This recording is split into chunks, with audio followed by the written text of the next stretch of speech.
Good evening, vampires, werewolves, and all other nocturnal beings. Welcome to Tiddies By Night, a Vampire the Masquerade actual play run entirely by creatures of marginalized genders, and presented by Tabletop Tiddies. My name is Kelly, my pronouns are they, them, and I will be your storyteller for tonight. But before we get into this episode, we want to acknowledge the colonial history of Canada and how Canada has and continues to take from the Indigenous people.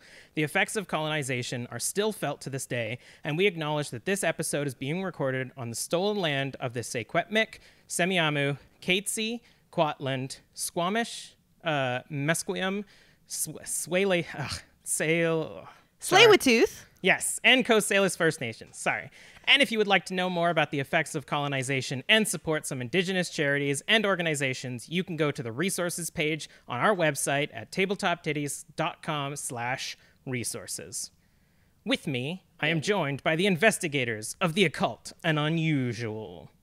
Hello, my name is Emily Matchette. My pronouns are she, her, and I play Imogen White, the Salubri, whose pronouns are also she, her. Hey everybody, I'm Char. I play Octavia Smith, and both of our pronouns are she, her. Octavia, I may say, I am a Tremere. Why, hello. My name is Rachel Theilade. My pronouns are she, her, and I will be playing Evelyn Stormloft, the Nosferatu, who is also she, her.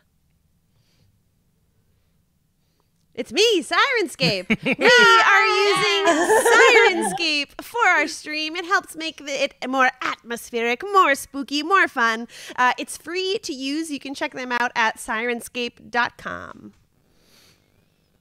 And we are also, instead of doing our usual Twitch shoutouts, we're going to be promoting some special Tiddies events going on. If you want to mention some of that, sure. Oh my goodness. Everybody, This is insane. On Monday, July 12th at 12:30 p.m. PDT, I will be playing on twitch.tv/DND, the official Dungeons & Dragons channel, and we are going to be playing level 20 champions D&D in support of Wava Rape Crisis Center, raising funds for survivors of sexualized violence. If you have the funds to spare, I would love it if you could donate. We're playing with some amazing people, people that have been on our show. B. Dave Walters will be there, Satine Phoenix, Amy Dallin, Tanya DePass. The list goes on. It's incredible. Please go check it out. You can donate at bit.ly/DND_champions. I put the link in the chat. Hey. And hey, if you are thinking that sounds amazing, but if I'm going to do something on the weekend, I want to do something on both days. We have an event happening the day before, and that is our lovely Sarah Mayfield has been writing a musical with a bunch of other amazing artists in Vancouver, and they will be doing a cabaret fundraiser this July 11th, which I believe is Sunday. Yeah. Sunday at 7 p.m. Pacific time. If you want to go, there is a post in our social medias, all Facebook, Twitter, Insta. We posted that. You can go, and the tickets are going to give you a Twitch link, and it is by donation. So if you do not have a lot, just, as we said yesterday, just slide in a little dollar in there. That's all you need. And you can come. I will be there for sure. So we can hang out, have a lovely night at the theater, and support these teddies. Yeah, link in the chat. Nice.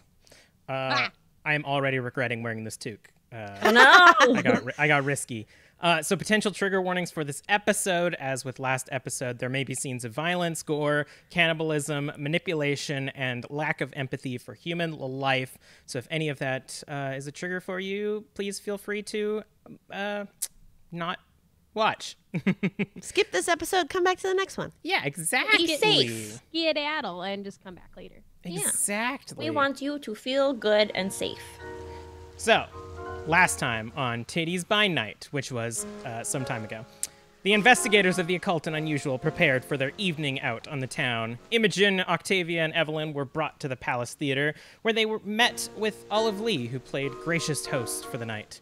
During a beautiful performance of Norma, there was some bad blood between the lead and an ensemble, which was quickly solved with some majesty and later solved more aggressively. Olive introduced the coterie to the star and revealed their intense interest in the young Imogen. At the after party, we saw some expert social skills from Olive and Octavia and some unfortunate missteps from Evelyn. We learned that the first main event of the party would be a performance from Imogen, who would play a piece that was specially written by Olive. The party continued without a hitch until Melinda arrived with Imogen's violin. Everyone was led to the music room where the solo performance was to be held.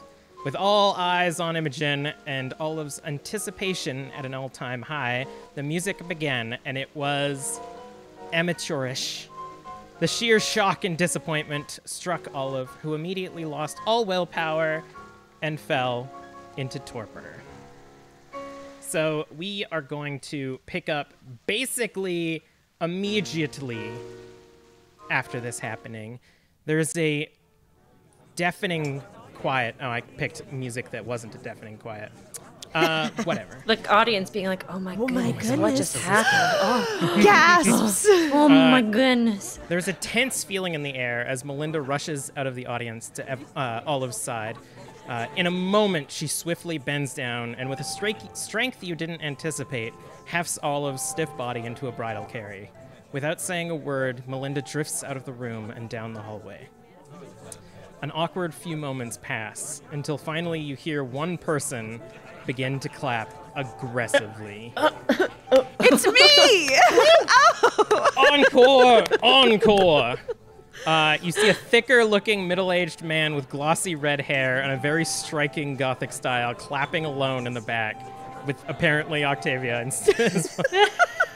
His pitch-black tuxedo is accented with deep maroons and tipped with lace. He has soft, russet skin with subtle age lines that are deepened now by this extremely wide grin that he has. Evelyn, you would recognize this as Sidney Jones of the Malkavian Primogen. Okay. What an incredible performance! The best I've seen all night! The rest of the crowd sort of guffaws for a while and begins to file out of the room, and a sea of gossip can be heard flowing into the estate for all those who are not present. This large man walks over to you, Imogen, aggressively takes your hand and starts shaking it, and he says, "Unbelievable! That was quite unbelievable. This is a particularly incredible performance. I can't believe that you just murdered her in front of everybody."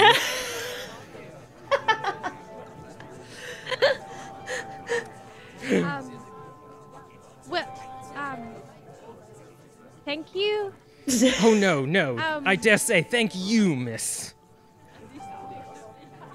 I am so sorry. I've got to go, and I leave. I leave. The dream will soon be over, he calls after you as you leave the room. Octavia and Evelyn, what are you doing? Oh, sorry, go ahead. You go. No. You go first. You go first. It's fine. Immediately, as you said, that people began to like gossip as they got up, I would like to just follow the first thread of voices that I hear, and I'm going to use this opportunity to try and eavesdrop on some folks. All right. Give me a, let's see. I would say I should have had the thing open. Wits and awareness, obvs. Yeah. Alrighty. Yo, how do you play this game? It's been so long. Right? I don't know. Also, FYI, I was going to do the exact same fucking thing. I mean, you can go ahead and give We me can a wits and follow awareness. different Yeah, people. we'll just go in opposite directions. I'll probably like peg you because I don't think we were standing beside each other. So Yeah. I'll be like, okay, you fucking go that way. I'll go this way. I got a 3. Sorry, just gonna look. How hungry am I? Okay. Okay. Remember that all of your non-damaged willpower comes back. Which, Evelyn... Funny. Yay! Yay! Listen, I'm sure you'll be fine. That's 2 successes. I was only rolling 3 dice, so. All right, so you Could've hear been sort of worse. both of you sort of hear just like the passive, like mockery of mostly Olive. You can actually notice that a lot of people don't seem to be insulting Imogen that much. But you hear people like, oh, I can't believe that she thought we would enjoy that. These lees maybe aren't fit for our organizations, perhaps. Okay. And you hear, like, occasionally people will be like, oh, that poor dear girl brought into the thick of this without anticipating what might become of her incident. And just a lot of people dunking more on Olive than they are on Imogen. With a 3, Octavia, you do pick up one person that almost seems sympathetic to Olive as well. Ooh, I'll follow that person. All right. What are you up to, Evelyn? Once I hear that, do I peg where you said they were going down the hall? Yeah, you see them sort of like they rush away, like Okay. Do they look like they're going towards the bedrooms, or are they going somewhere else? Because I would like to find their chambers and leave a nice little message for them for when they're when they come to. I'll say that you can push through the crowd. You're not too sure where their main bedroom is in the house, but you could definitely try to look for it if you want to. Okay, I'm going to go ahead and head towards where I think that might be. Okay. But before I go past the point of where guests probably would be welcome, as soon as I start going into places where I probably shouldn't be, I'm going to go ahead and activate Unseen Passage, which means I gotta do a rouse check. Nice. Give me that. Please don't fuck me! Okay, I did it. Okay, nice. We're good. Good job. So you sort of Rachel also had such bad luck yesterday on Into the Revelia with dice rolls. So yeah, the barbarian was not wanting strength checks, so we're gonna rectify that today. Fingers crossed. We don't jinx it. Knock on wood. Knock on wood. I don't know if anything I own is real wood. I don't want to knock it too hard because Mike, but yes, I knocked on my desk. Knock paper. It used to be wood. That's true. Ooh. Wood corpse. So you sort of like push through the crowd and find like the spot that people aren't really hanging out. It's still early enough in the night that people haven't like spread out into the house too much. So a lot of the like main rabble is chilling. So you sort of like slink away and do your Nosferatu thing as Octavia follows along behind this person who seems to be a bit sympathetic. Where are you heading off to, Imogen? Anywhere but here. No. Oh. I think she would probably head outside. Okay. Like get some fresh air. Find some fucking flowers. I don't know. But outside, definitely like fresh air. Sure. So you sort of you head out to the area that actually Octavia and Olive had their conversation earlier tonight. So you're sort of on like the back porch, and you see this like beautiful, well-groomed garden just over the edge of the railing. And you technically don't need to breathe, but sort of out there you can breathe in some of the nice freshness, and it sort of calms you a little bit as you are out there. And for the moment, you're alone. Yeah, I imagine that. Like, I didn't hear everyone. You picked up dunking on Olive as opposed to me, so. Give me just a wits and awareness as well. I'll make the difficulty higher since you are distraught right now. Oh. So like everybody hates you. I mean, luckily for Imogen, she doesn't really know the social hierarchy too well, so her willpower is actually not. She's great. Yeah. She's not at risk as much as the two of you are. Yeah. 5 successes. Wow. You're it all. So as you're sort of like pushing through the crowd as well to get outside, you sure enough pick up that a lot of people are. It's almost like they. It's like when a puppy has an accident, you don't really blame the puppy, you blame the owners. So people are more, like, they see Olive in a worse light because she was the one that had written this music piece, had become obsessed with you, and basically like made you play this music for everybody. So there's definitely like less heat on you at the moment, which I think probably helps you feel a little bit better. But yeah, you're out on the balcony sort of alone right now. Yeah, I'm just gonna just take a breath outside for a while. I think that, yeah, it's a very overwhelming situation. Yes. And I think like I'm the one that caused the embarrassment, and while they're blaming or while they're like dunking on Olive, I still feel shitty because she was so nice to me. No, I embarrassed her and she passed out. That can't be good. For sure.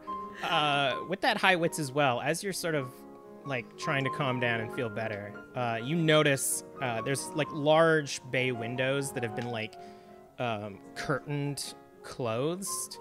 And you turn around and for a moment you see somebody looking at you through one of these curtains and they quickly close shut. Someone just seems to be watching you. Creepy. Okay, I'll kind of gather myself and I will go off to try to find Octavia or Evelyn. Sure. Octavia is currently in the process of trailing somebody. You, Octavia, see I don't see. That's right. It's been a while. 2 weeks. You're sort of following the crowd as you're listening to this one specific person, and you notice that they sort of like are talking to someone, and they have a very like soft voice, and they were like, "Yes, you know, this place had great potential. I had been scouting it for the last few parties." Well, you can't let one, and I like speak up, you can't let one shitty event spoil the reputation of such a masterful building, such lovely beings as well who own it. I mean, really, I do think that this was a fluke. You're Octavia, correct? Yes, that's right. You perhaps have heard of me, Octavia of the Investigators of the Occult and Unusual. And I'll reach into my purse and hand a card out. And then after, if they take the card, I'll like leave my hand there for us to have a nice little shake. She reaches out and you shake, and they have like this very like soft but almost like precise handshake where it's just the right amount of shakes and then pulls away. And this here is profit, of course. Of course. I mean, who doesn't know about the Octavius Smith? Oh, you're making me blush. And I would like to rouse the blood in my cheeks. Nice. Give me a rouse check. 10, baby! Nice. You feel the warmth in your cheeks grow as you humanly begin to blush, and they sort of like giggle to themselves a little bit. Do I get a sense, now being in their like aura, can I try and sense the unseen on these two people? Sure. Go ahead. The other person is almost like not involved in the conversation. And I don't have my DM screen, so It's I have to okay, I got it. I'm rolling. scroll through everything. 1, 2, 3, 4 successes. Not the best. 4 successes. This person that you were talking to is definitely kindred. You sense the vitae inside of them and the beast. And they are quite powerful, actually. The person standing next to them is a kindred as well, but definitely not as powerful. You're almost like blocked by this person's aura. Wow. Okay. I'll focus in on the more authoritative kindred of the two and say, but it does sound like you know or are more, at least from what I gather, sympathetic to Olive. I only met her for the first time this evening, but I would love to know more about her. Well, as I know, they have been... you can leave, by the way, bot. And you hear just kind of like a gruff, like, fine, as someone stomps away. Was that the second person? Yeah. Okay. Goodbye! And she sort of like reaches out and like grabs your hand in the way that it's like she's gonna guide you as you talk. Oh, sure. I'll follow along. And she'll begin to like lead you downstairs and just sort of like passively walking around as to not stay in one place too much. Okay. Yeah. Can I, do I get a feeling that she doesn't want to be seen, or is it just that she wants to walk and talk? Give me a wits and insight. Okay. Insight is shitty.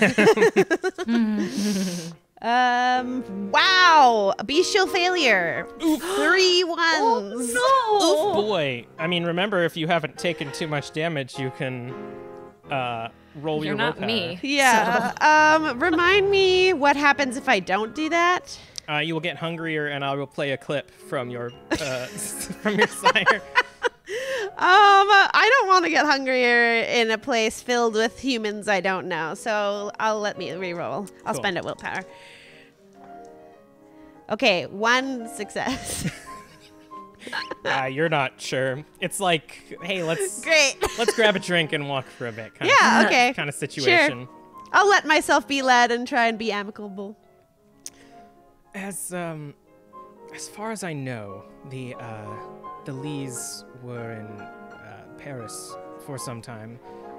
Paris? I didn't detect an accent on them. Of course, their life may have started somewhere else. They're quite old. They were, for all intents and purposes, hiding out in Paris for a spell. And this is their re-emerge into proper English society. Yes. Before we continue, I'm so sorry. It must have slipped my mind. Your name? My name is Sky Vasquez. Sky Vasquez. Keeper Lovely of Elysium. to meet you. Keeper of Elysium, you say? Correct. I try and stifle my reaction that I just had live. It was my duty to come here and find out if this place was a good fit for the new Elysium. Well, if I could borrow your ear, I only have spent a short amount of time here, but I did get quite the impression of the estate. I've been to many different Elysiums, but none I think would be as fine as this one. Interesting. Do tell me more. I've been trying to get word from anybody and not had much luck yet. Of course. And I'm going to turn to Prophet and I'll say, Prophet, do go and find Imogen. I believe she could use some company. All right. Oh, baby. Are you going to use your ability to send Prophet off? Yes. I don't get the feeling that I need to use my blood ritual, do I? No. Just okay. Yeah. I'll just speak. Bond familia. Yes. So give me just a charisma and animal ken to see. This will just determine like how precise Prophet is to go find Imogen. Wow, this whole time I've been using Prophet's sheet instead of my own. Just realized right now. Oh, no. Oh, boy. Whatever, it's fine. That's 4 successes. Damn. Yes, that'll be good. I think Prophet's sort of like now in work mode. And also still, you notice still like a tension in Prophet being around these many kindred that aren't, full of animalism is not making Prophet very comfortable. So any task to go find somebody familiar is, a welcome one. Yeah. And you begin to walk with Sky. Do you divulge anything?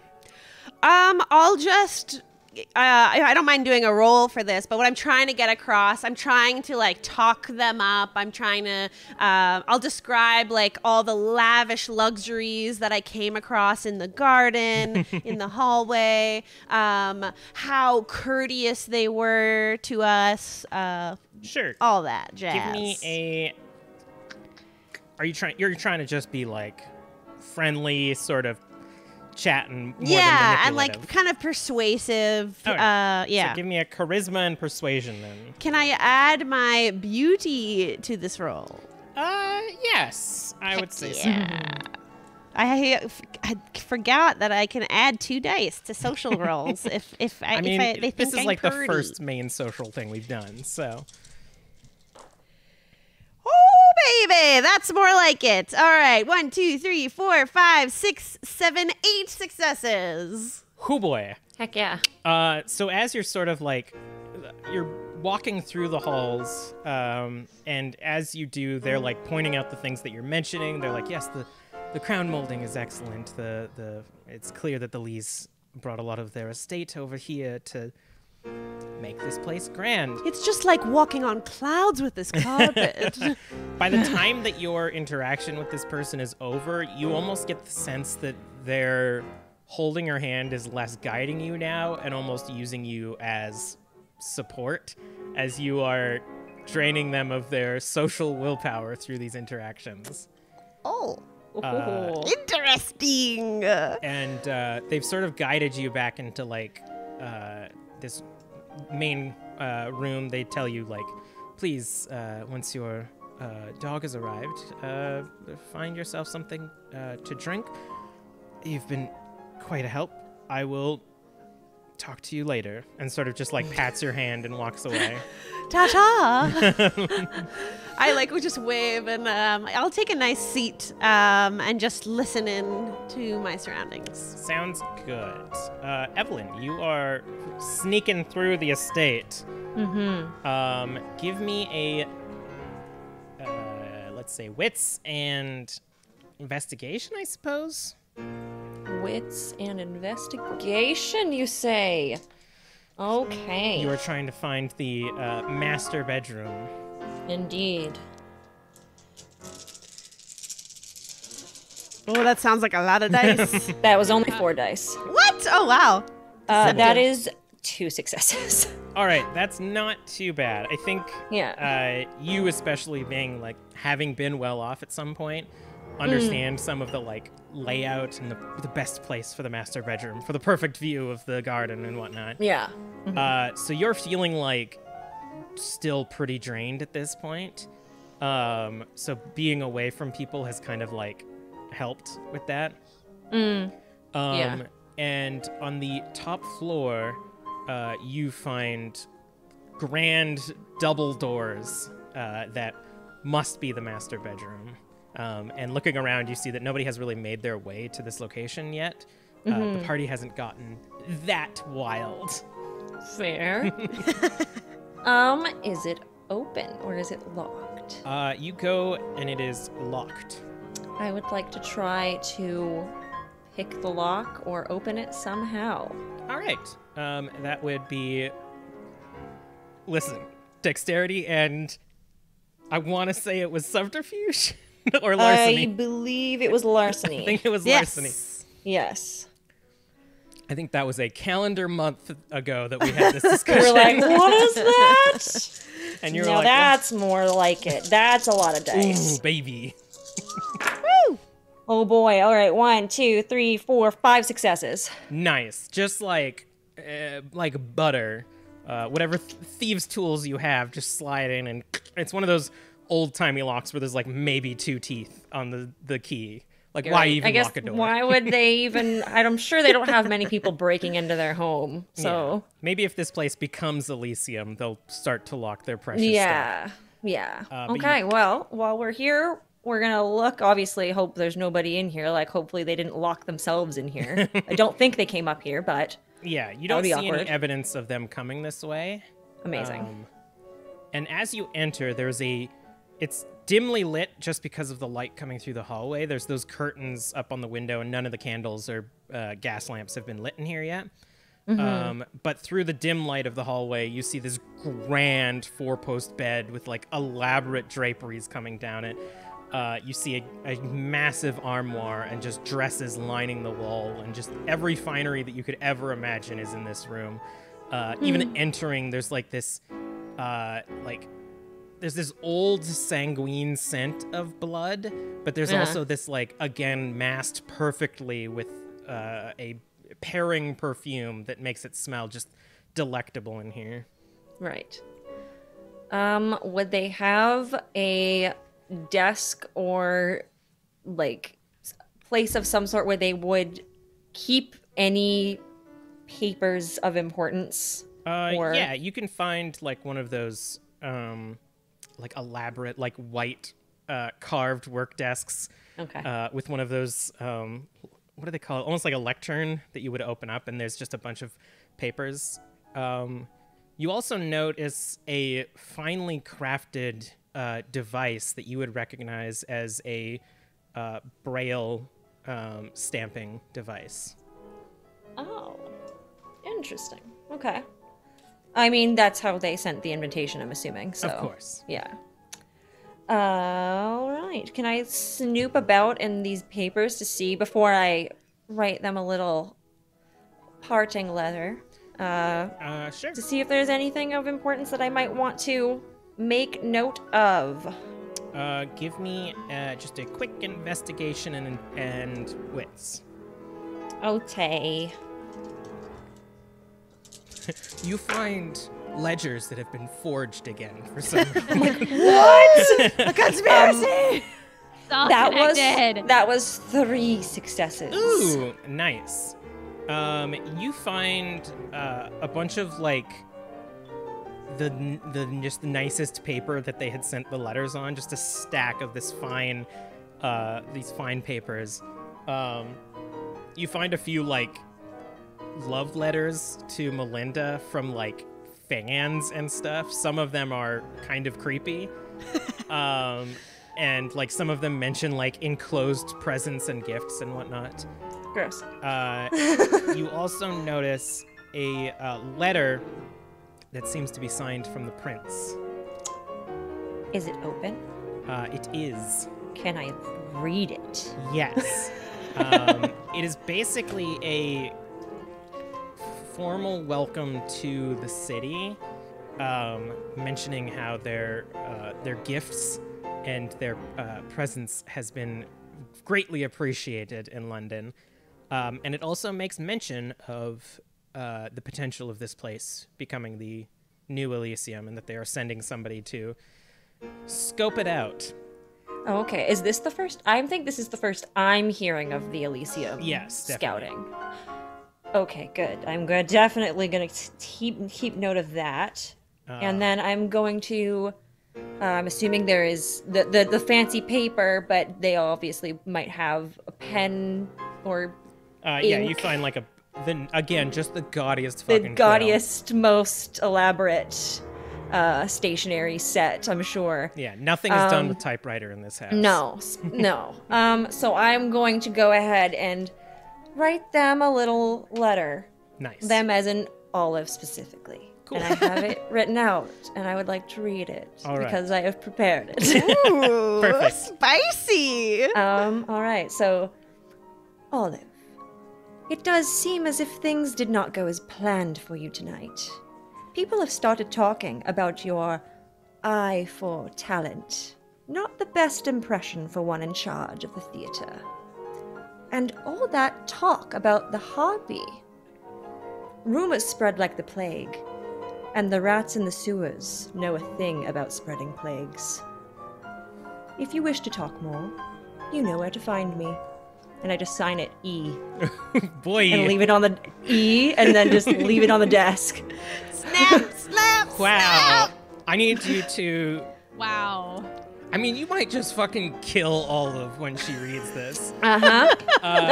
Give me... No! Well, I don't know if Olive's gonna find it or if her wife's gonna find it, and she's gonna be like, what the fuck did you say about the harpy? Give me a manipulation and intimidation, and this will just be... This is a fucking bomb you're leaving in their bedroom. Oh my god. This is so many dice.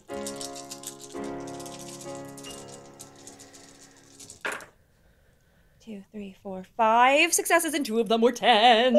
So what? That's 7. 7. Yeah. Oh, Jesus Yeah. Christ. Wow. Take that, Borba's rolls. He's gonna die. She's gonna come out of her Gonna torpor and then just go die. immediately back in. Just fucking like, oh, honey, I'm so glad that you're awake. Me too. Hey, what's this letter? Yeah. Well, I'm hoping that she will come to our establishment to maybe make a deal. So we'll Sick. see. Is there anything else you're doing in this room? No, that's it. Cool. Are you leaving the just- letter that you found from the prince?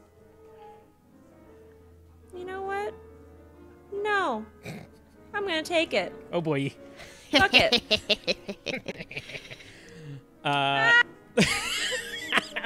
Why not? What are they gonna do? I've got shit on them. Just the messiest is Evelyn.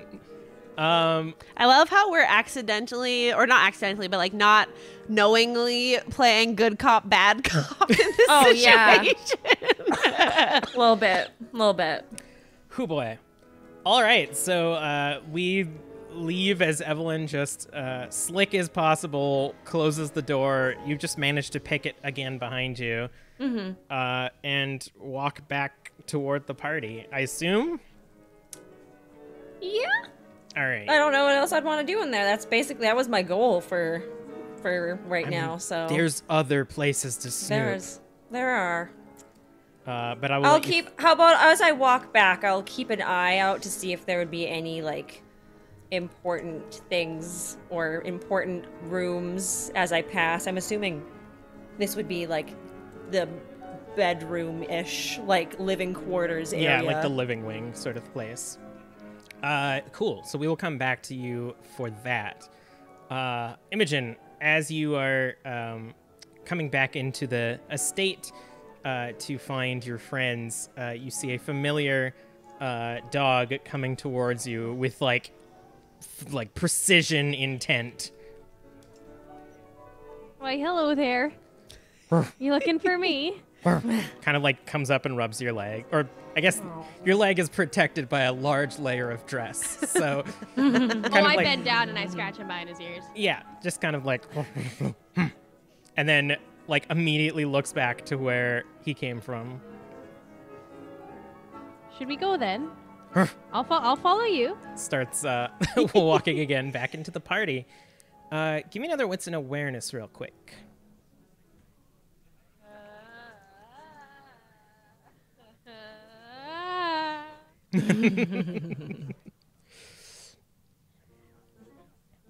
Three successes. All right, that's good enough. You see the large gentleman that had been celebrating your performance standing beside a rather eccentric-looking fellow, a very tall man with slicked black hair and a top hat. He has one of those like thick mustaches that have been like finely waxed into a bit of a curve at the end, and a massive fur-lined coat.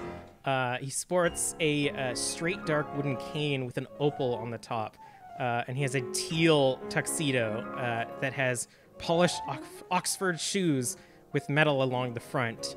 And they both seem to sort of be like gesturing towards you. The one man with his cane sort of like pointing, and they're just like talking very loudly. You can't really make out but you hear like this booming from both of their voices as they point towards you.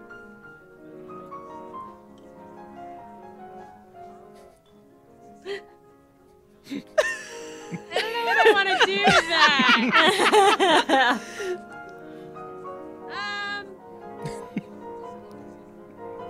I'm gonna follow Prophet back to Octavia, but I'm gonna mention it to her later. You kind of like sidle past as you see these two men just sort of like talking and drinking as the crowd separates the two of you. And Prophet leads you back to Octavia and sort of like sits in front of Octavia, very proud of the mission being accomplished. Oh, hello there. Good work. Good work. I'm gonna give him like I'll reach into my purse and I'll like kind of cut my finger a little bit with a nail and drip some blood on some treats to give him like an extra nice present. Aw. Just like gobbles it up, kind of like losing his sense of pride and on duty for a moment as it just like devours it off of the floor. And then just like starts licking the floor like dogs do once the treat is gone. Oh yeah. Prophet, do remember your manners. We are out in public. Just kind of like one last lick and then sits back next to you, very on duty. Is there another chair here? Or am I on like a sofa? What am I sitting on? Sky sort of left you like drifting in a sea of people. She didn't guide you back to like a seating area or anything. She sort of like found a spot that she could leave without you seeing what she or like hearing what she's up to. Oh. So that hoe. Imogen finds you sort of like just standing there moments after Sky left. Okay. I see. Imogen, how are you feeling? Excellent performance. Really, I was quite enraptured. Well, I don't. Would I know what would have happened at like her passing out? That's another thing. I'm like, because if she just like passed out, like I would be like, oh my god. Like, give me an intelligence and occult. Okay. She's gonna be like, oh man, she loved it so much she passed out. Again, this is a situation where you don't know a lot about being kindred yet. I'm rolling only 2 dice. They're both hunger dice. Awesome. Also, thank you for the raid. Yeah. Something wicked. Something 5e. Yeah. Thank you so much. Woo. Welcome. Yeah, I failed both of those. Are any of them, They're both hunger dice. but none of them are crit fails on a hunger dice? No, they're Okay. both 4s. You you just think that she passed out, possibly. Like, you know when like Victorian fiction, when women just Wearing her corset randomly too tight? randomly faint onto Oh, couches. of course. Just, Yeah. oh, yes. You're like at that level of like, I guess it's true. I guess people just faint sometimes. We don't need to breathe. I don't understand it. Octavia, I don't think I understand what happened. Do you want the hard truth? Do I? You know, I think you're lovely, and I could listen to you play no matter what that was on the sheet music. As you said so yourself, you don't usually play with sheet music. But unfortunately, being a Toreador, Olive... Oh, I say that slightly hushed. Olive took your playing of the piece quite poorly. Unfortunately, she's in torpor. You know what torpor is. Yeah, you came to London in torpor because your aunt stabbed you so that you wouldn't wake up during the trip. But as I mention it, it just comes to mind. Did you, by chance, do you still have the sheet music with you? No, that large man back there, he came up to shake my hand, and then I just kind of had to get some fresh air for a second. Did you see if anyone perhaps picked it up? No, I didn't. I can go and check, though. And I go. Yeah. I go to Just check. run away. I go. I don't recall anybody grabbing it, so I feel like we were too busy. You like hike up your massive dress as you run up the stairs. And you get back to the music room, and the sheet music is no longer on the gold pedestal. Can I look around? Does it see if anyone has it? Sure. Give me a wits and investigation. Are you like going back into the party to like see if anyone's holding it or look like they hold it? I'll just do a quick lap. Okay.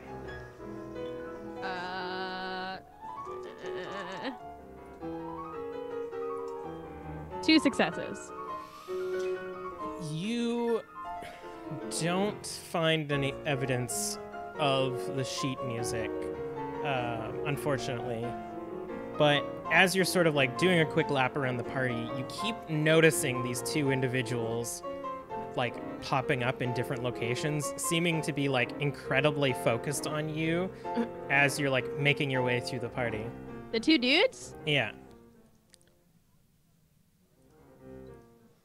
Narrow's eyes. Podcast later on, so they know what's going on. You get the Audio medium. Give me a quick wits and insight. Although actually no, no, Imogen's pretty naive. So I was gonna say you're pretty social, but you're also relatively naive. So I don't know what's going on. Wits and insight. yeah. You got Still this. more dice than investigation by a lot. 2 successes out of 6 dice. Do you have willpower? I have 2 willpower left. Oh. Okay. 2 is not that bad for this situation. You get the No. impression that they're not like being secretive about watching you or even really being creepy. They're almost acting like theater goers. They seem to be very like interested in just watching what you're doing and find you incredibly amusing.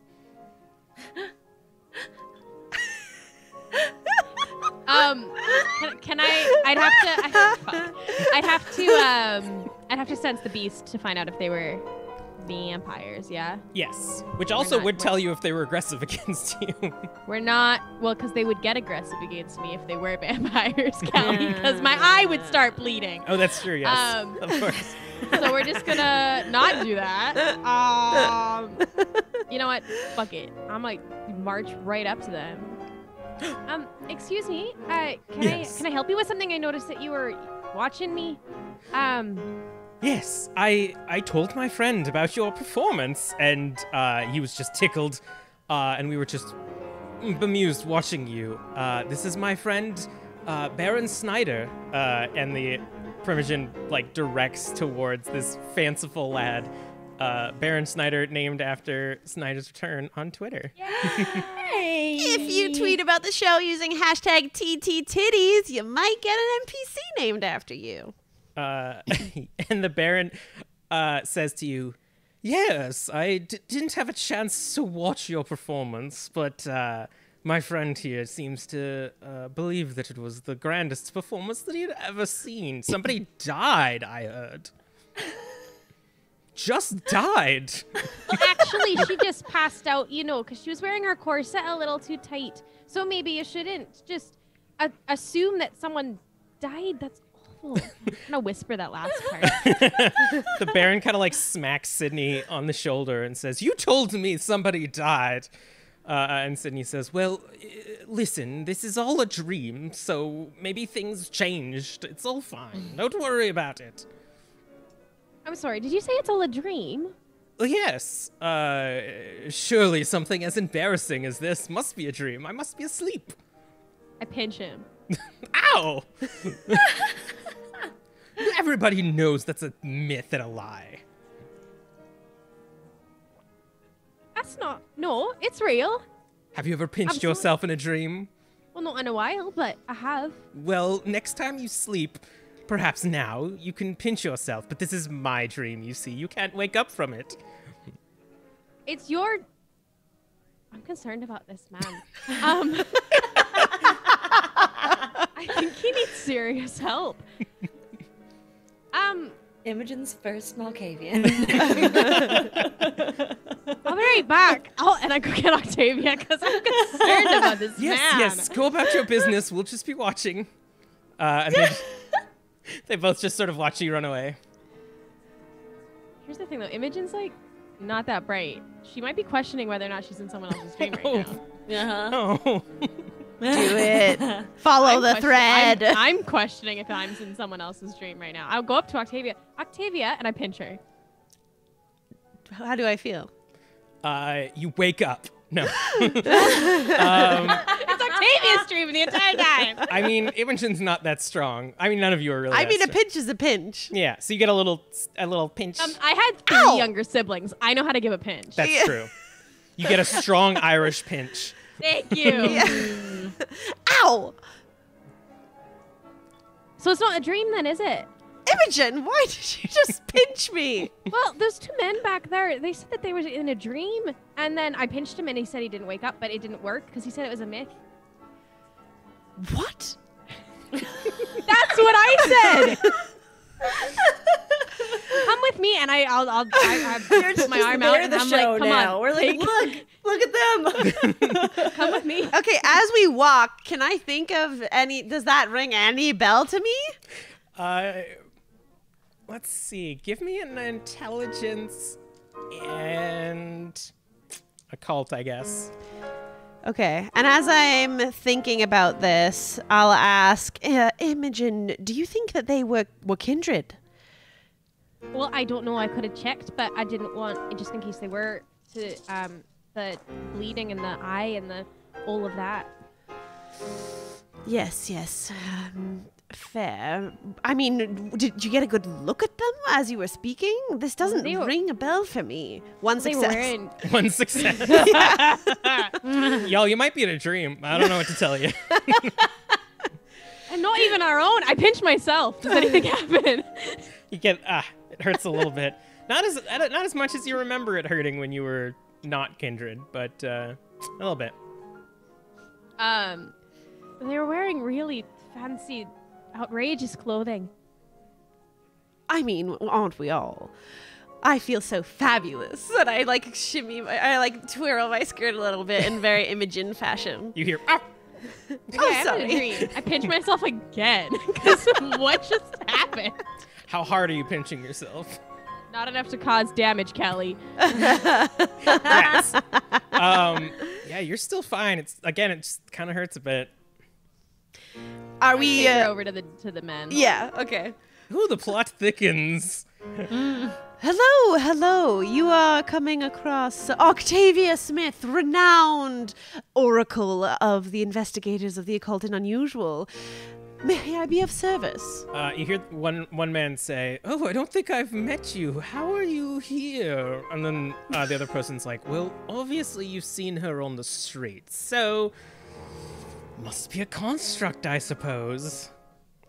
How can we help you, Miss Octavia? My name is Sydney Jones. You may have heard of me. Well, obviously, if you're here. And I am Baron Snyder. Pleased to meet you." Yes. Sorry, it's Sydney's dream, yes? Or is it Snyder's dream? It's my dream, obviously. Who said Sydney. that? I don't know. I know, they're very Sydney says that. Okay. Perhaps we can go into a more quiet area. You know, as a dreamer, your thoughts and futures are much more ripe for the picking. If you would like to have a reading, that is. Listen, I'm just going with the flow here. If the constructs of my dream wish to give me a reading, that seems great.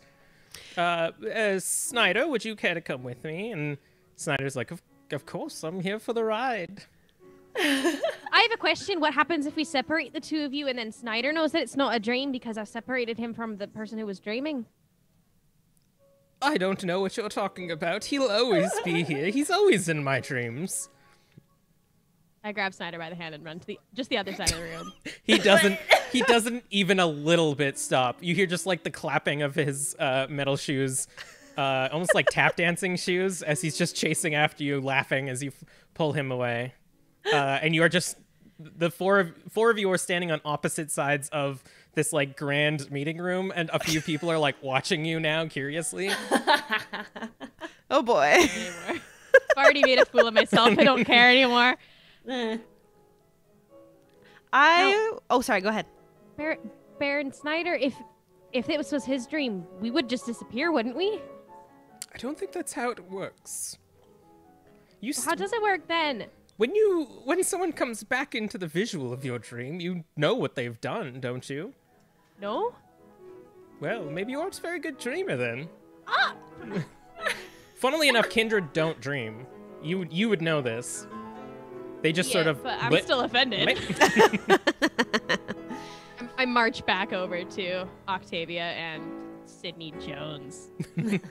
Welcome back. Are we going to go have that reading then? Yes. I'm trying to think of the most quiet area we could go to. I was going to suggest the dining room, but I do believe that snacks are being served. Perhaps a bedroom? Well, if I know anything about this estate, study? We could possibly find one of the several guest rooms here. Well, yeah, since you made it up in your dream, didn't you? I don't appreciate I don't know why the I'm like so attacking this. I don't like it. I have been here before. I did not construct this place. I'm not always dreaming. Wait. I have a What? much better idea. Yes. You've been here before. Correct. This is your dream. Uh-huh. Are there any secrets you know of that we could peruse in the safety of your dream? I would love to know more. Madam, this seems like you're getting me more involved. I'm simply here for the show. But the show's ended now, hasn't it? I mean, You are the show. You are the dreamer. The power is in your hands. And I would like to reach into my one of my satchels and like kind of like as I'm gesturing, like put like a puff of smoke in the air. See?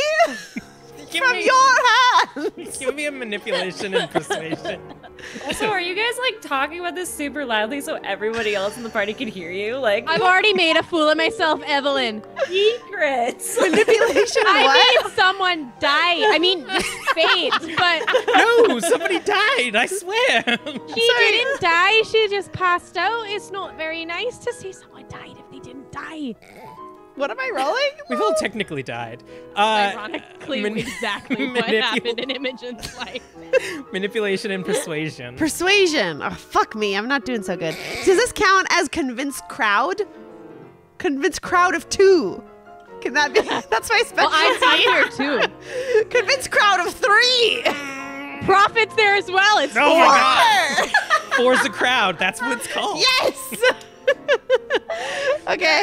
I love that show. You could have stopped at 3 because 3 is technically a crowd. 3 successes. I'm gonna roll for this fanciful gentleman. All right. Oh my god. Oh wait, can I add my beauty dice? Yes. Okay, wait. You don't need to, but yes. Huh.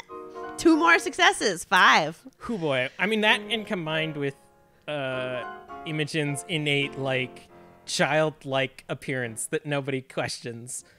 I think you've managed to convince this fanciful Malkavian gentleman to begin to show you around the estate to locations that maybe you weren't privy to earlier. And they just sort of, please come with us. We will Gladly. Meanwhile, Evelyn, what are you what's up to?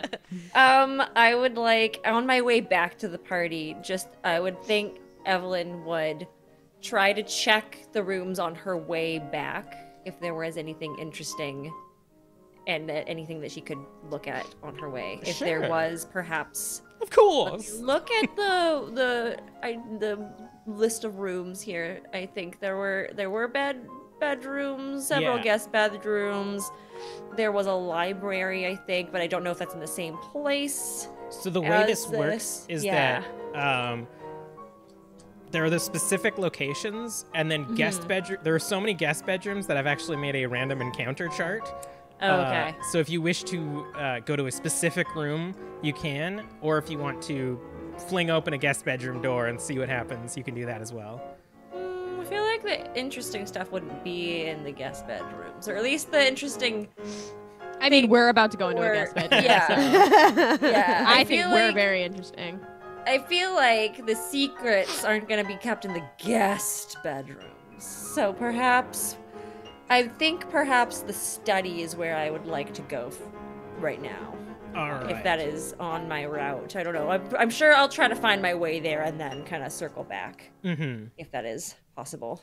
All right. So Evelyn is going to make her way to the study, and Imogen and Octavia are going to just go find some secrets with these dreaming lads. Apparently. And we are going to go on break. Woo, woo, woo. All right. Yay. See All ya right. in 10. We'll see you later. Bye. Bye. I'll be right back. Rocket your accessories to new heights with nerdy and gay Vancouver-based Rocketman props. Their enamel and laser-cut wooden pins and waterproof coasters come in all your favorite franchises. Their enamel potion pins will make sure that you always have that health potion on you when you need it. And you're gonna need it. Worry not, though. Any order over $35 ships free to Canada and the US. Plus, if you use the promo code TIDDIES with double D's, you can get 20% off their store at rocketmanprops.com. That's rocketmanprops.com to save the day. Create a sweeter day in a traditional way with Wabanaki maple syrup. Long before sugar came with the fur trade, the indigenous peoples of the First Nations harvested the savory sap from the maple trees of Canada. The tales of this savory sap with a sweet and woody flavor traveled the world, and so came the name maple syrup.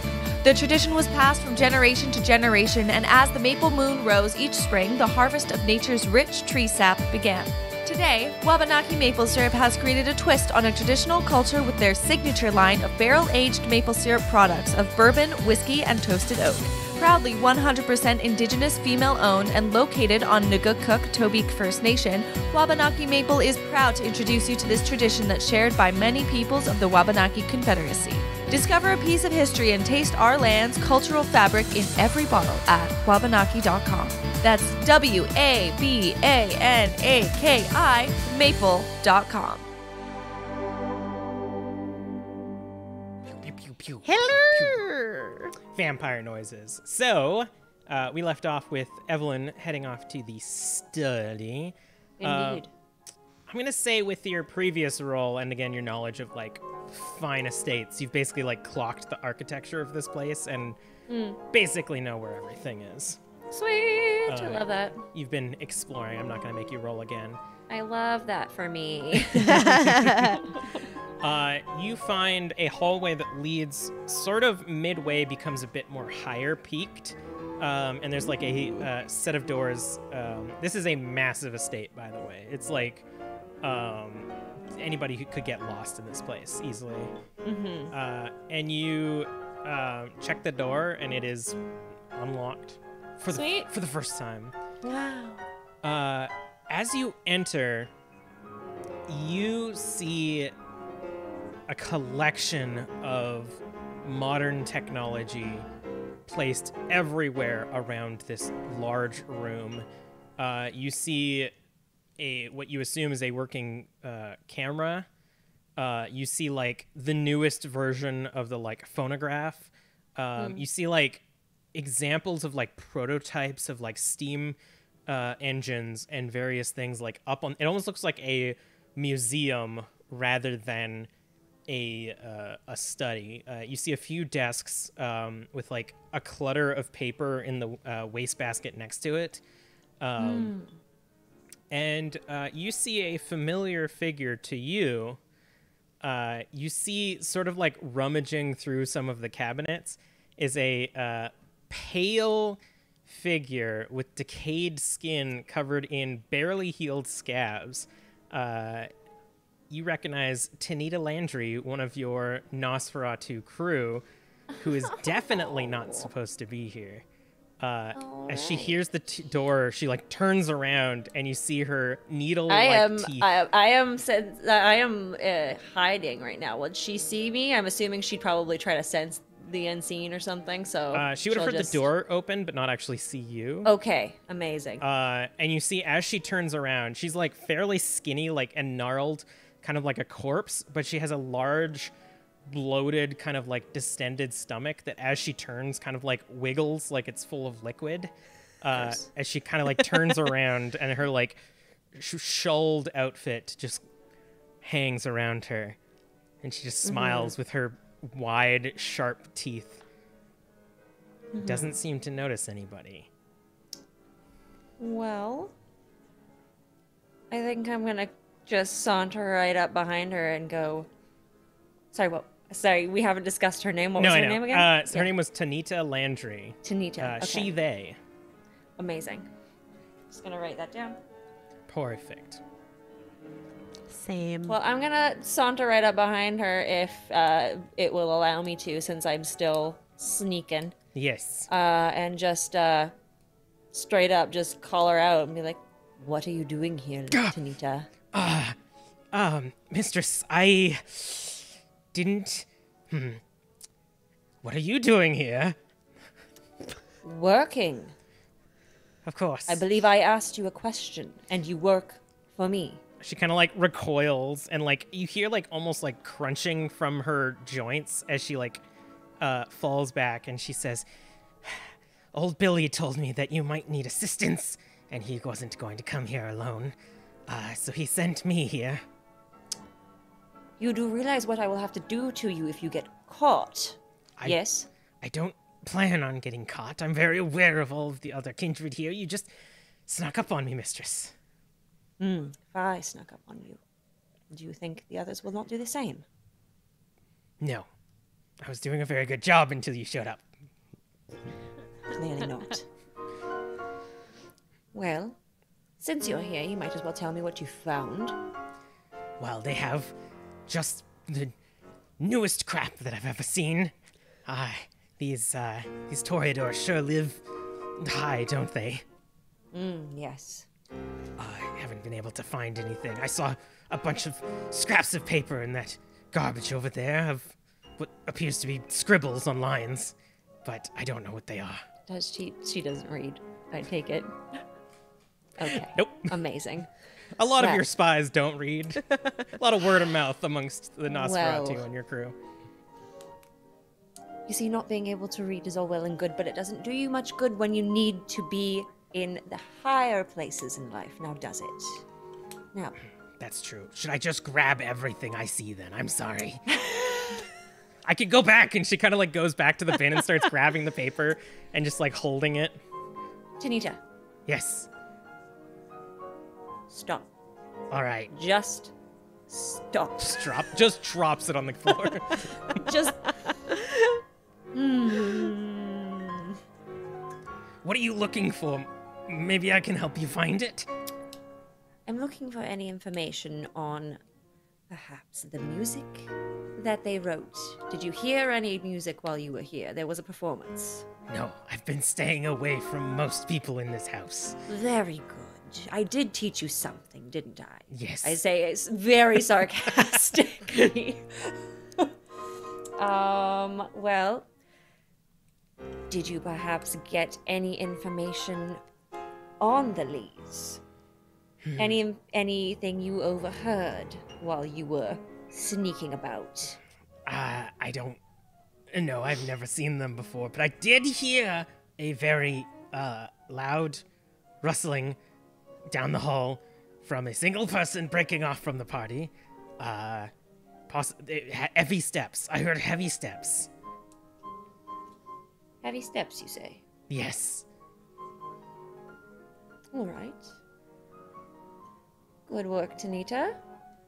Your assistance will no longer be needed. So, I should go to another room then? You should make yourself scarce and not get caught. All right. As soon as you even smell somebody else coming up here, you need to leave. Because if they find out that you are here and you are working for me, I'm going to have to hurt you. For Understood. show. Yes. Because I can't look like I allow spies around when the Camarilla is nearby. Good. Yes. And I don't want to do that to you, Tanita. No. I do not want to do that. So don't make me. No. Yes. No. Yes. Understood. And you see them kind of like shamble again, just like all of their joints are like crunching as they're moving. And you see them walk up to the this large window that has the covered drapes, and they pull it aside, and you see just like shattered from the outside is this window that they've broken. They've definitely just broken into. Have they only been in this room? Ooh, Christ. Unclear. And you see them kind of like crack underneath this partially open window, and kind of like Okay. looks back at you and gives you like a knowing wink, and then just like drops out of the window. I'm wearing my mask, so I roll my eyes. And you hear just a outside in the garden. Yeah. Well, I'm gonna go ahead and go down the hall and look for rustling, loud footsteps, I suppose. Sure. You don't want to investigate anything else in this room? I think I'll take like a once over, maybe read the things in the garbage bin that. Oh, they're out of the. They're on the ground now. Yeah, they're on the ground now. Perhaps I'll clean up. Yeah. After myself, or after her or their self. You check the papers that have just been like crumpled and now again a little moist. That like signature. My crew. That's my crew. I know that feeling anywhere. Saying so proudly. And you, the papers are actually unfinished sheet music. Okay, I'm gonna go ahead and take it. Maybe I don't know if it'll help anybody, but I'll just take that. Yeah. I have pockets. I have like a notebook, I'm pretty sure. Yeah. Because I've been taking notes on people, and whenever William gives me stuff, I have ways to take notes. All the coterie members, your dress or your outfit is the only one that probably has pockets. Thanks, it has pockets. Because you stole dead people clothes. Super cool pants. Yeah. And corset. And of course there's the glass just littering the floor around the window at this point. Well, can't really do much about that, can I? So I'm just gonna go ahead and leave. Just hear a breeze come through. Yeah, that's just what it is. So you head in the direction that Tina had told you that the noise had come from. And there's a few like doors. This seems to be like the less visited wing, like probably like the working wing. Yes. And you see that you don't see any like signs of activity down the hallway, and just sort of get to like a dead end, like the end of the wing, basically. Was she tripping? What's going on here? Are there rooms for me to check while I'm down Yeah, there are like or? doors along the way in this wing. Okay, can I just like check them periodically, like as I go past, to be like, anybody in here? And Sure. there is, then. Roll a d10 for me. Ooh. That's a 9. A 9. The first door that you check, you open it just a little crack, and you can smell just this like waft of blood coming out of it. Kind of like the door had been holding back this cloud of blood. Okay. I'm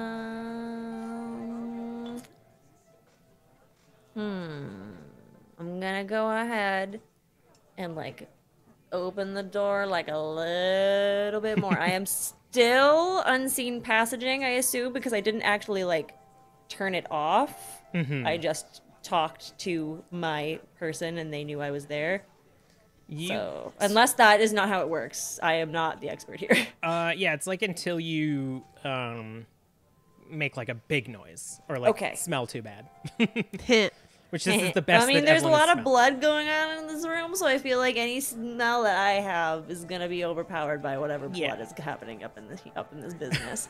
So I'm gonna go ahead and like creak the door open enough that my skinny ass can get in there and like hide in the corner and see what the fuck's going on. So as you open the door, you notice that on the far corner of this room is a gas lantern lit, sort of like flickering the room, and you see a small sort of wooden bed, again still very like finely crafted and constructed, much smaller than the master bedroom, and lying at the foot of it, stained with blood and a sword stabbed through their heart, is a person kind of dressed in like a fine tuxedo with a long draping cloth. Blood is just like spread across their entire body, and in front of them, sort of in like the leaning up against sort of like a cabinet for clothes and stuff, is another dead body, just sort of slumped, leaning down, dripping blood out of their face. Do they look like kindred? Or would I be able to tell now that they're dead? You could get closer and taste some of their blood a little bit or do some sort of investigation. Okay, I mean, there's nobody else in here. It doesn't appear so. You give it kind of like you check your 6. Do I have anything to quickly check that? No, I don't have sense the unseen. I only have sense the beast. So yeah, I guess I'll check everything, and if it seems like there's nobody else in here, I will venture closer. All right. And do some investigating. So give me a what's an investigation? Okay.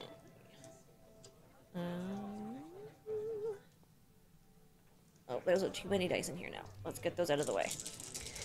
From all of my stealthing. Yeah! 1, 2, 3 successes. Nice. So yeah, now that you've kind of like come into the room more, you see what appears to be a large scuffle, a lot of like cuts along the walls, scratches, and you see that the 2 figures that are dead, or at least both of them are kindred. The one on the bed is definitely dead. It appears that they've sort of reverted to their death state, so they're about like maybe 10 or I would say about 5 years old at this point of death. And the one that's sort of like leaning up against the cabinet is definitely at least in torpor right now. Okay. And with a 3 investigation, you notice that the sword that's stabbing through the one on the bed that's sort of like all the way down into the mattress has on the hilt, sort of like the pummel, is a red cross. Does that mean anything to me? You would recognize this as the symbol of an inquisitor. I like take a step back and like recoil and I look around again. Where are you? Fuck. You don't see anybody in this room. It seems that the battle is over, but you do see a trail of blood leading out the window. Oh, fuck. Tanita! Just only that's window must be Tanita. No, as in she might be in Get it? trouble. Yeah. Okay. Let's look at. That's so weird that they would just come to these two. I guess they're just by themselves. That's why they got it. Additionally, with the 3 investigation, you some of their clothing is in a state of activities that may not have been associated with battle. So you suspect that they were caught off guard a little bit. Okay. Yeah. Okay. Cool. Is there any way I could take the sword, or would that look really, really weird if I had like a sword with me with that cross? Maybe could I? Could I look out the window and see, like, is there a way for me to, like, go around and grab it after the fact if I, like, chucked it out the window and, like, hit it in, like, a bush? Like, is there, like, a bush I could throw it in?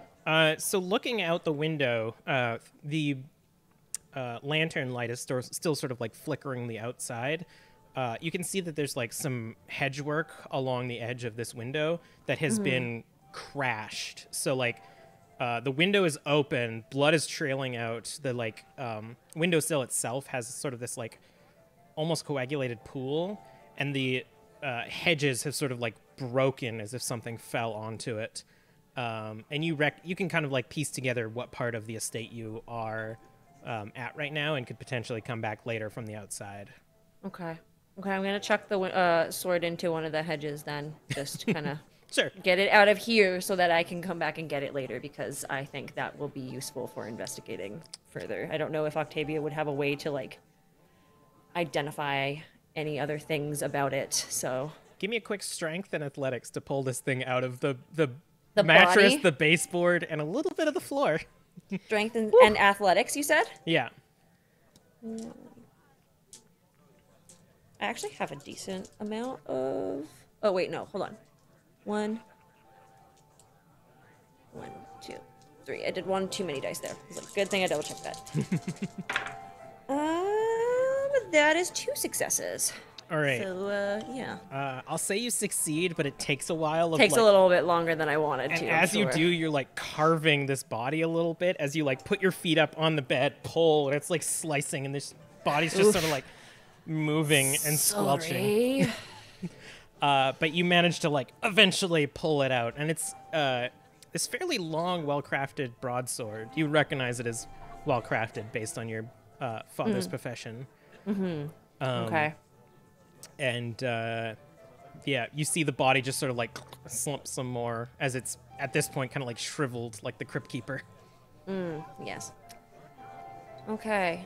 Yeah, I go and I chuck it out the window. Not chuck it, but like wherever the hedges are underneath this window, I kind of just like drop it. So that way it'll be down there.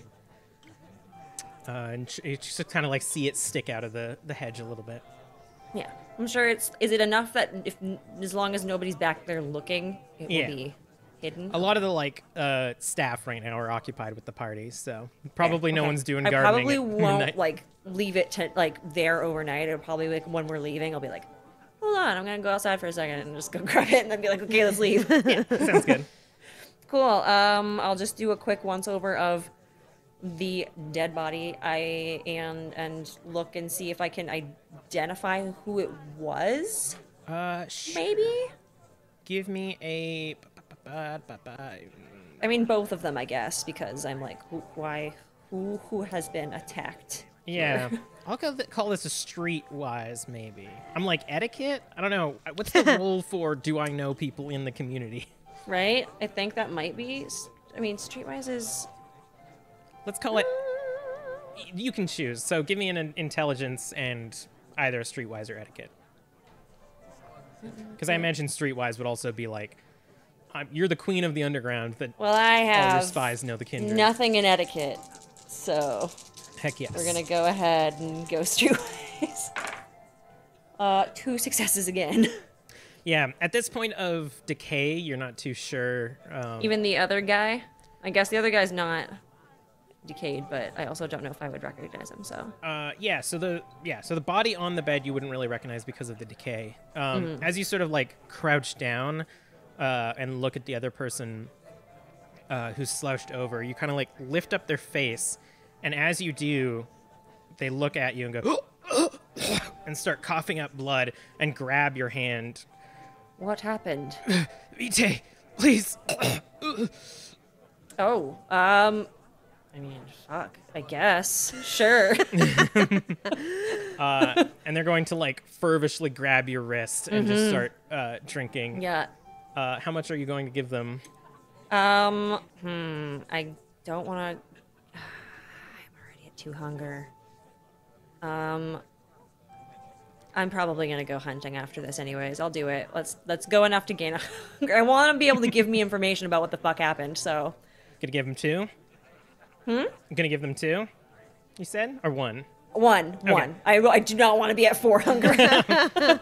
So as they begin to ingest your blood, I'm gonna need a strength and athletics to push them off, as they are basically trying to use you to recover themselves. Yes, makes sense.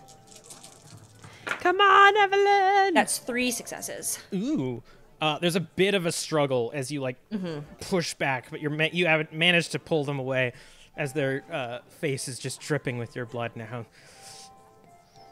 Careful now, I only have so much to give. Now, what happened here?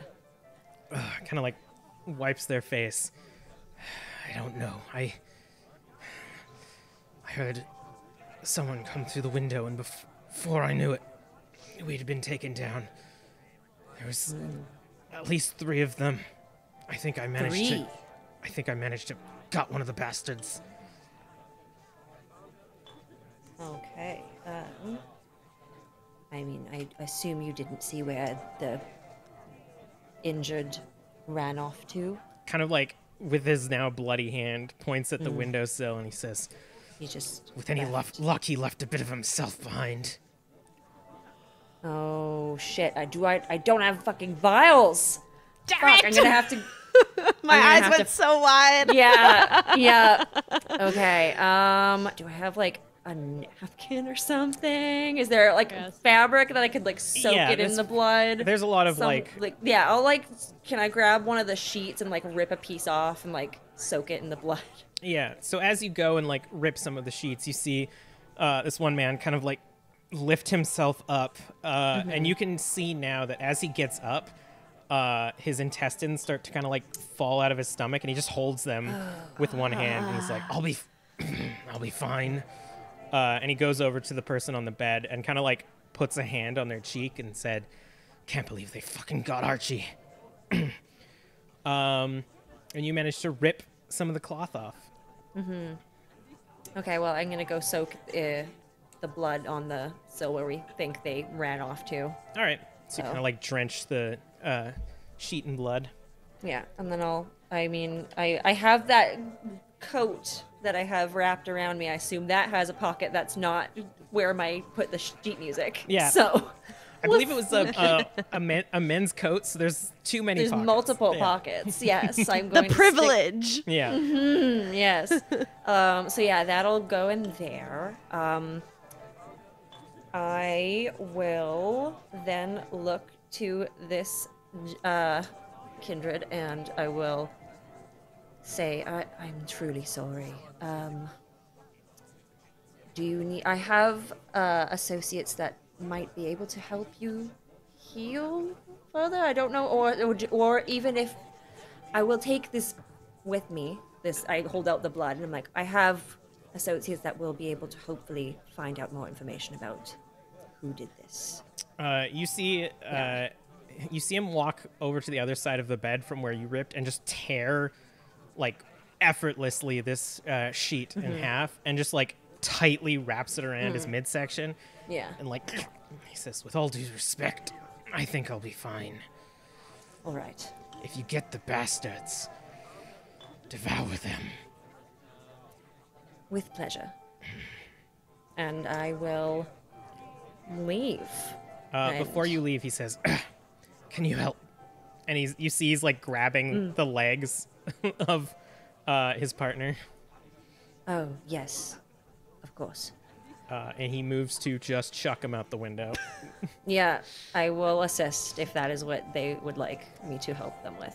So the two of you just sort of like swing this body out the window. I go, let's mind the sword. I'm going to come back for that and investigate that further too. I don't want him. Fair. His body deserves to be in as much of one piece as possible, I think. We'll leave him to the carrions. And just like makes to walk out of the room with you. All right. Yeah, I think at this point I'm going to go ahead and try to find the others. Nice. The others who are, at the moment, walking away with this man who believes that he is in a dream, and his friend. You are heading off to... so you brought up two scenarios, Octavia. You can either... he can either lead you to like a secret area for whatever it is that you're looking for, or find an empty room. Or if you're looking for a secret area to do the reading in, that works too. Yeah. What do you think, Emily? What's better, us to try and find more information about the Lees, or us to gain more reputation of like being all occulty and whatnot?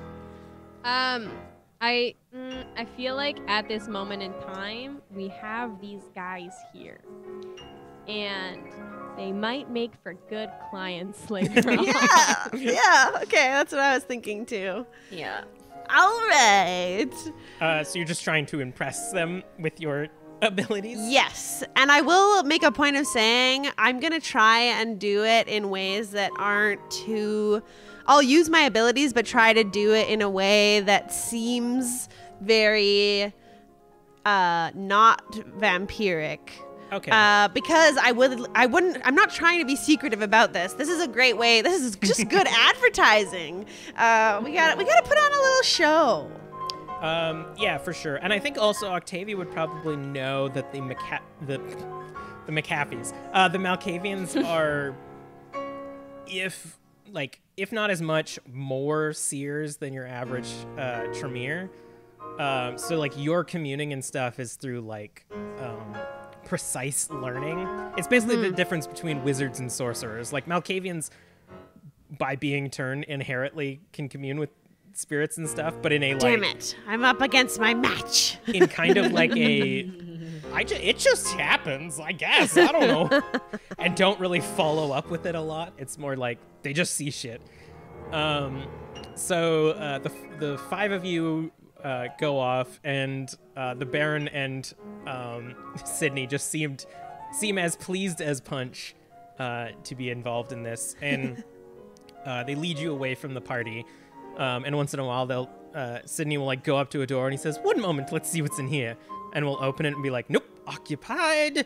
All right, let's go over here," and opens it and says, "Ah, of course, yes." Closes it. Goes up to another door, opens it. "Ah, perfect. That won't do." Closes it. And just starts leading you around the house for a while. He eventually, you get to a hallway that's adorned with these like stone busts of just affluent looking individuals, and says, "Now if I know anything about this place, and believe me I do, one of these should activate a secret entrance to a room. Am I wrong?" Well, it is your dream.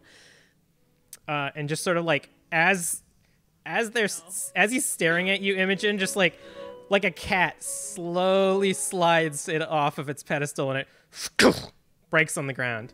Can I? Oh, okay, yeah, it's too late. I was like, can I try and catch it? It's already broken. Well, not that one. Yeah. Walks up to the next one, starts pushing. No, there's got to be a better way to do that. Well, I don't know about that. One of these should work. Using two hands, perhaps, instead of just one. Ah, of course. Picks up his other hand, and with two hands pushes the... No, stop. What? One hand on either side, like you're picking up a glass. Ah, of course. Right. My apologies. Pick it up. Don't Like slam a- it on the ground. like I a- know that's what you're going to do. You cannot fool me. You Just see, pick it up and put it back down on the pedestal. I know what you're going to do. Don't just do it. holding it in midair now. Put Well, it that down on didn't the do anything. Put it back down on the pedestal. All right. Puts it down back on the pedestal, and begins to walk. And as you begin to walk down, I want a premonition and see if focusing on all of these statue heads, if I can guess which one is the right one. For sure. One sec. What is your premonition? Resolve an aspect, yeah. please. Alrighty.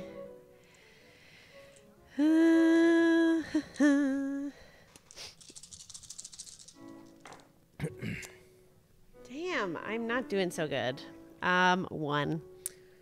You try to like tap into your abilities, but there's a bit too much like interference at the moment, and you're not too sure what it is. Usually you're able to delve into your future sense, but something seems to be blocking you at this point. And as you're walking down the hallway, you hear as another statue shatters, and you turn around and you see Baron Snyder with his cane just held up, having pushed it off the pedestal. All right. The two of you. The Lees have been very nice to me, and I would hate for them to come and see all of their beautiful statues on the floor broken. Can you blame me? can One we- of them's a secret. But lever. there are ways to be careful about these things. We don't need to make a mess. Fine, it's going to go away anyways, but whatever. Well, okay. Well, if it's your dream, though, in your dream, they've been very nice to me, and I'd rather not wreck their house. Of course. Fine. Shall we then? Gently, with two hands. You see, Fucking toddler. you see Sydney pick up another one of the statues, now like staring at you, puts it down. That was very nice. Anyways, there isn't a secret room. Let's just go in this one, and turns around and there's a door behind him.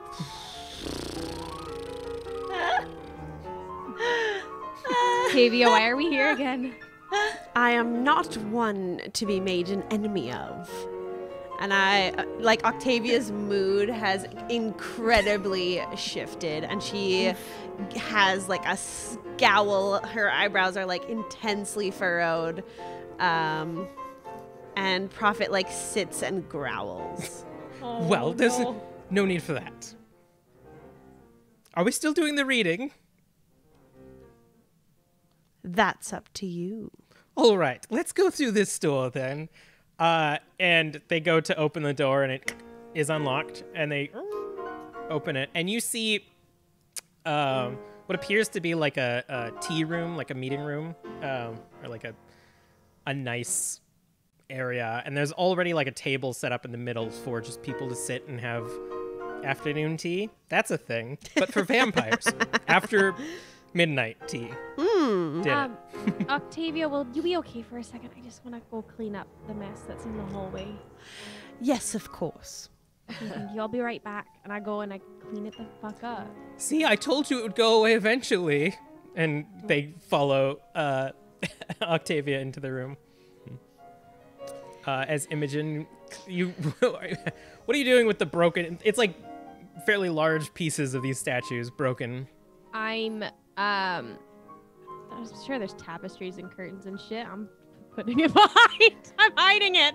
Nice. Hiding the mess. Just like covering it with various sheets and stuff that are hanging from the walls. Yeah. Nice. I'm trying to spread it out so it's not that obvious. Yeah. Good. There's two empty pedestals at this point. Where's mending when you need it? I will also rearrange the hallway so the empty pedestals are like on opposite sides, so Sounds that good. it looks like it's, or on either end, so it's looks like it's like on purpose. Yeah. Just Smart. Makes sense. Yeah. Some of your decorating skills come into assistance here. Meanwhile, can I try? Do I know? Sorry. How powerful do I think these people are? Do I get a sense that I could easily control their memories? I will say at least with the Primogen, you would know that at this point a Malkavian Primogen's probably pretty powerful. I didn't realize he was a Primogen. Damn it. It's something that Imogen would, or Evelyn would know. That's true. Neither of you know that this is the Primogen. Nope. So Just you some can dude. You can right give now. me either a intelligence and occult, or you can use sense the unseen. I'll do intelligence and occult. That's pretty good for me. 1, 2, 3, 4, 5 successes. All right. I'm gonna.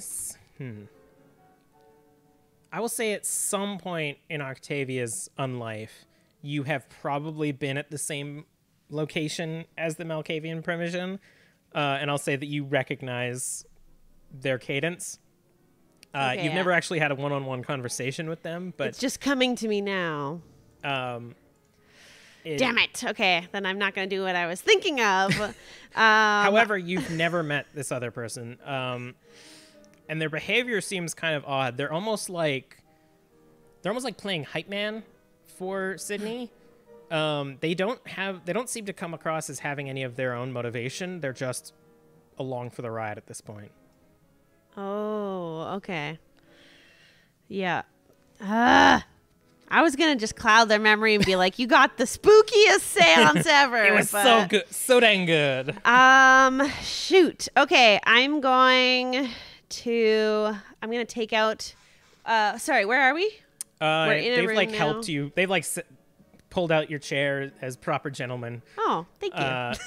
And you're now like sitting at this tea table, and you hear one of them go and light a lantern. And after all of this has been set up, Imogen is done rearranging and comes back into the room. Perfect. Imogen, please draw the curtains if there are any in the room. Not a single curtain in this house has ever been undrawn. All right. Do you tell me that, Imogen? No, I just go over so you can hear like me rustling. Oh, perfect. Good. Very good.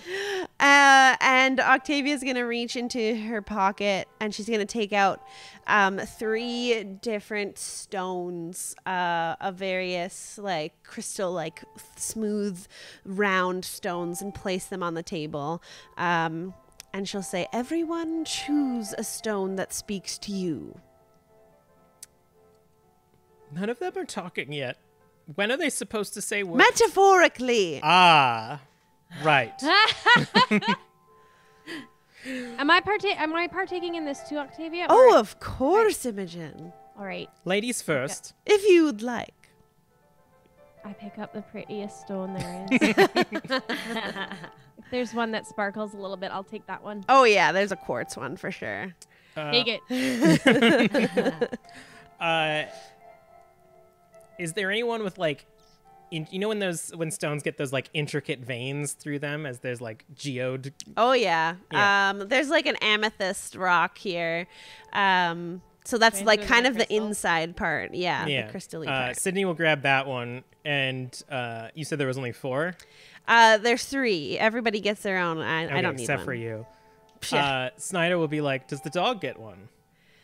Oh, no. Prophet's just here for the show. All right, then I will take this remaining one, I suppose. Without even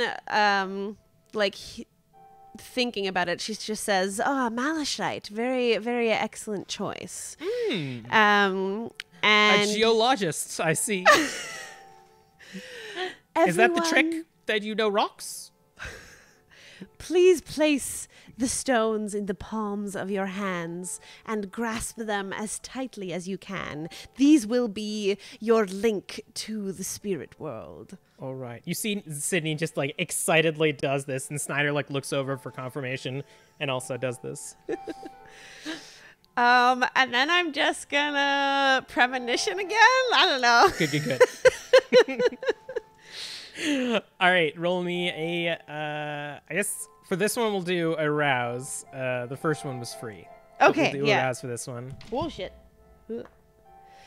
That's a 4. All right. I fail. So as you dig and try to connect with these stones, I'm going to play this clip. Tisk, tisk. Your failures are never-ending, Octavia. Perhaps I could do a better job. Oh man, I love your sire so much. So catty. Oh, my heart hurts a bit as I focus. That was thanks to Nora Ibrahim, by the way. Thank you for hurting me. All right, so now give me a resolve on all specs to see how well your premonition Alright. goes. Now that I'm using these gemstones, is there? Can I add any of my like ghostly gadget? Yeah, I'll say this is sort of this is one of your medium trinkets. Yeah. Basically. Okay, so can I? What do I add? 1 day? Yeah, specialty. Okay. I'm rolling so bad. I'm gonna use a willpower.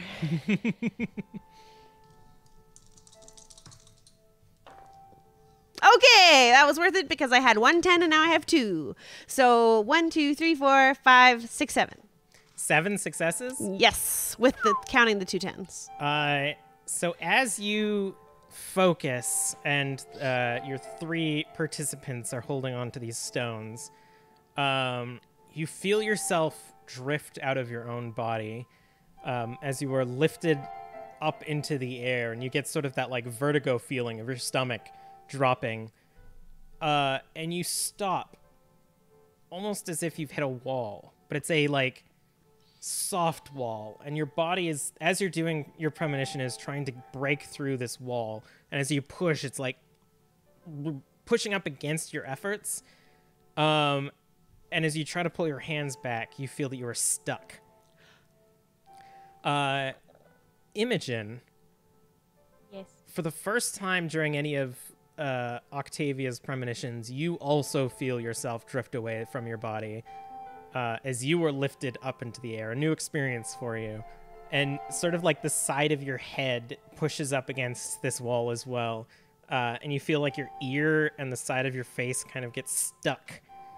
And you hear a voice echo out in this like dark nothingness.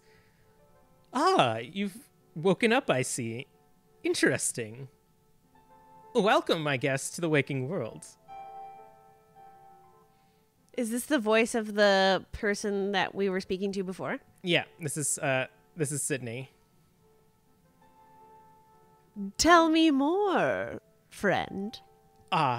Well, it seems that you also possess the ability to wake up, which is impressive. I didn't think that one of your kind would be able to do it. Wizards usually can't. Well, I am no wizard. Of course. I'm definitely not a wizard. Of course, dear. What is your attention, then? What is it I'm supposed to see here in the waking world, then? Enlighten me. Sorry, is this... yeah, so am I speaking to the person that I am... Like, is this an alternate version, or is this the person that I am supposed to be premonitioning on also here with us? You, Octavia, feel yourself in, like, that sort of out-of-body experience of a successful premonition, but you've been trapped in this, like, sticky, bouncy wall. And you're hearing this voice in your mind, much like any other premonition that you had. Okay, I'm gonna just say, Imogen, it's time to drop the rock. And I'm gonna try and stop premonitioning. I let go of the rock. You both remain stuck to this wall. Fuck. Ah! I wonder again what I'm supposed to be experiencing. Okay, fine. I'm going to, dabble into my performance background. Sir, I see shadows in your future. There are many enemies all abound. Your closest relations may be not what they seem to be. Ooh. Imogen, as Octavia's saying this, you see coming out of the inky blackness around you, strange, like, gnarled creatures crawling towards you, almost as if they're walking upside down on the ceiling, carrying these, like, sharp, like, twisted daggers walking towards you. Tell me more about these villains that wish to take me out.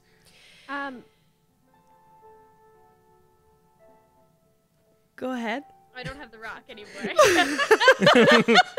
You're still stuck in this vision as well, Imogen.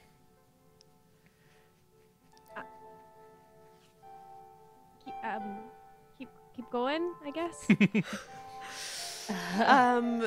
These villains are not to take your life, but they are here to take your soul.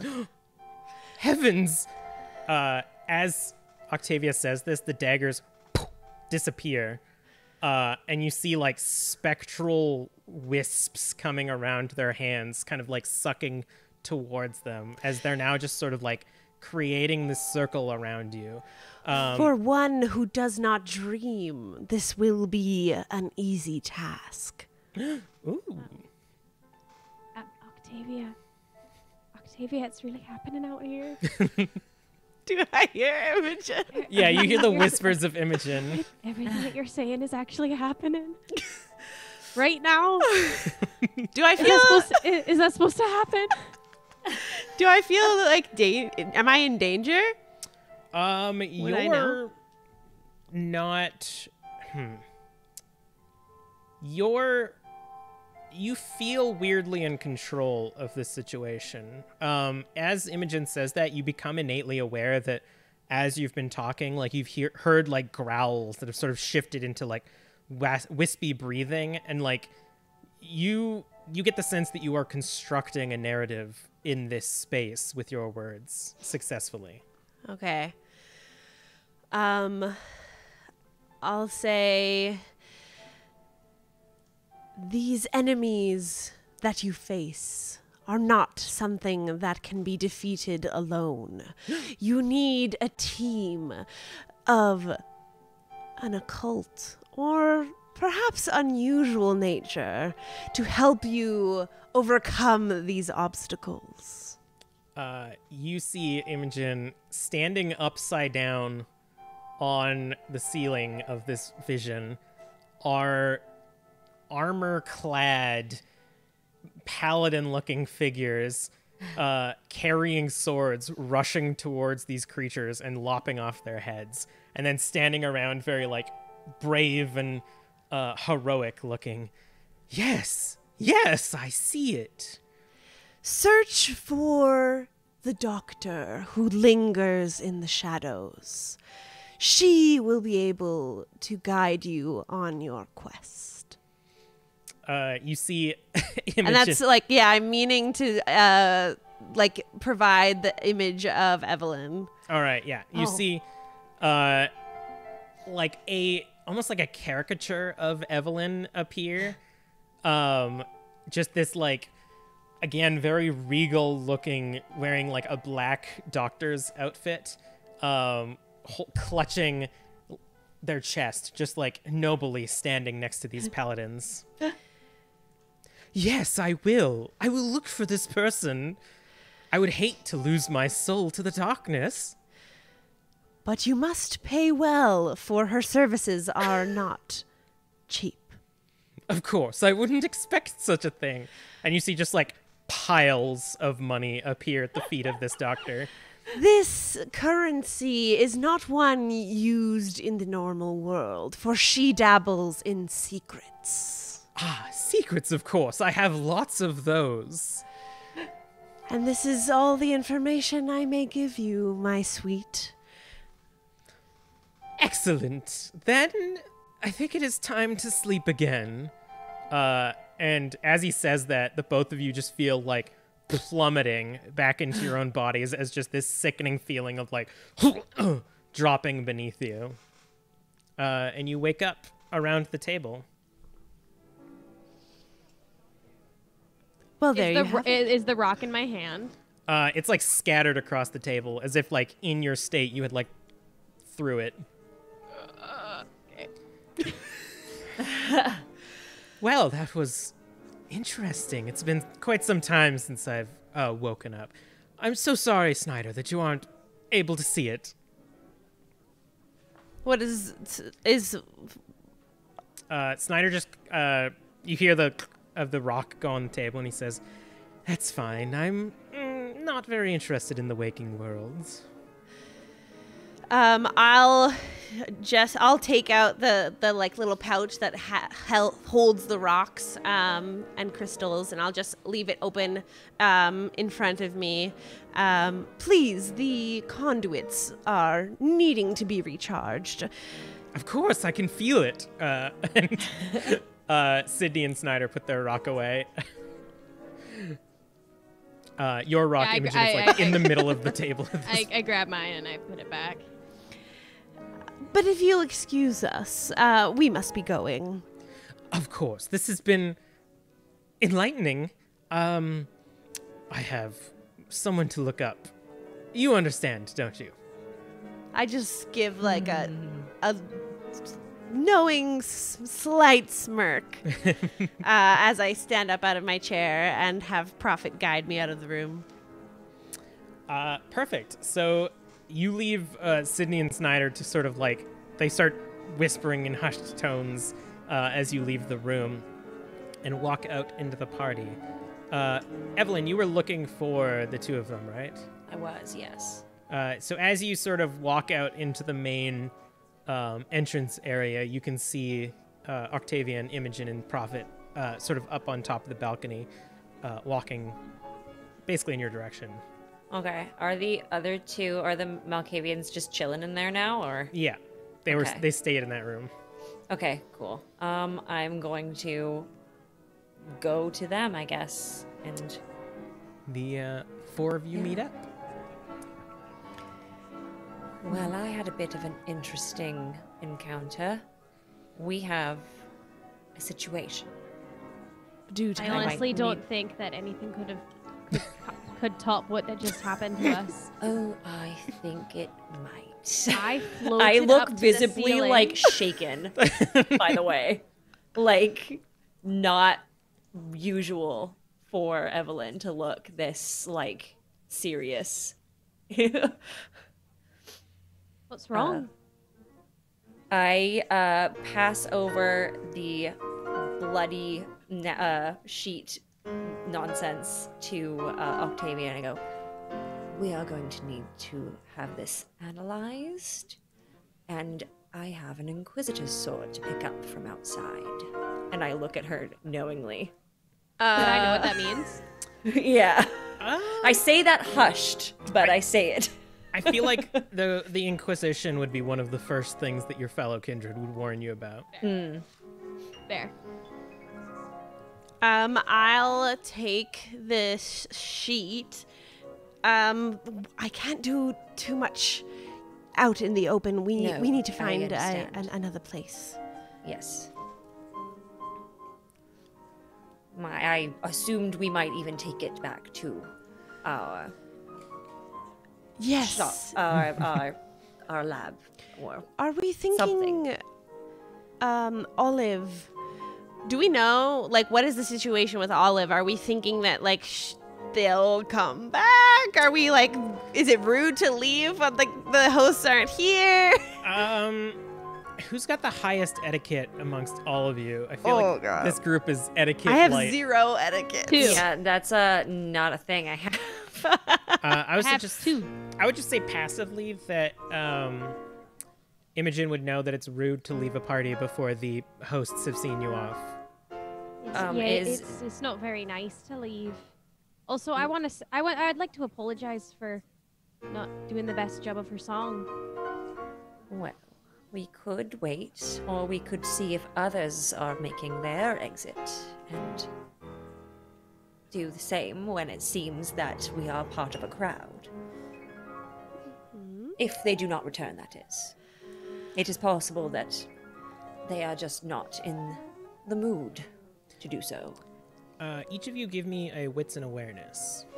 Okay. And everyone take a shot. Whoops. Wits and awareness. That's literally all hunger dice. 4 successes. 3. That was no successes, but none of them were bestial, so. Nice.